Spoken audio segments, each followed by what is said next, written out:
भारत जैसे देश को जो भी संवारने की बात करेगा ना दोस्त, उसका वही हश्र होगा जो राघव चड्ढा जी का हुआ है।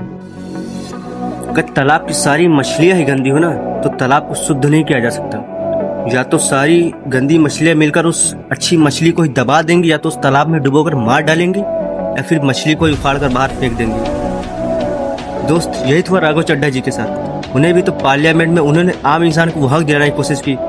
आम इंसान को वो हक, वो इज्जत, वो चीज़ें, मतलब वो जो डिजर्व करता है ना, जो चीज़ें उसे हक मिलना चाहिए ना, उसे वो हक दिलाने की कोशिश की, तो उन्हें ही पार्लियामेंट से उखाड़ कर फेंक दिया गया, उन्हें ही बाहर कर दिया गया। और मैं इस लॉ को बहुत अच्छे जानता हूँ कि भारत जैसे देश को संवारा नहीं जा सकता, सिर्फ बदला जा सकता है। इसीलिए तो मैंने अपने डीपी में लिखा है कि मुझे सिर्फ देश संवारने वाला ही नहीं, बल्कि पूरी दुनिया बदलने वाला बनना है। अब संवारने और बदलने में अंतर ये है, संवारने का अर्थ होता है जैसे मान लो संविधान है, संविधान में आपको कुछ गलत लगा तो आपने कुछ चेंजेस कर दिए, कुछ बदलाव करके उसे संवार दिया, बस कुछ अच्छा से लिख दिया और वो संवर गया। ये हो गया संवारना।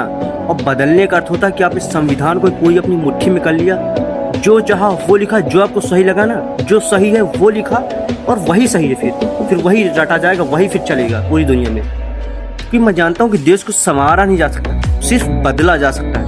और मैं इस पूरे भारत देश को ही बदल कर रख दूंगा। फिर मेरे रास्ते में चाहे जो भी आएगा ना, एनीवन पार्टी, हर कोई मुंह की खाएगा, हर कोई पीछे हटेगा, हर किसी को हटना पड़ेगा। भारत देश संवारना नहीं ना, बदलना है, बदलने का टारगेट है। और ये पूरा भारत देश बदलेगा एक दिन। वैसा होगा जैसे एक आम इंसान चाहता है, जैसे एक आम इंसान को हक मिलना चाहिए ना, जैसी जिंदगी उसे जीना चाहिए ना, जो हक उसका होना चाहिए, जैसी जिंदगी डिजर्व करता है उससे वो जिंदगी मिलेगी एक दिन। देखना, भले उसका निमित्त मैं बनूंगा, कोई भी बने, लेकिन ये होगा, मेरे जीते जी होगा। देखना। World best Sachin signing off.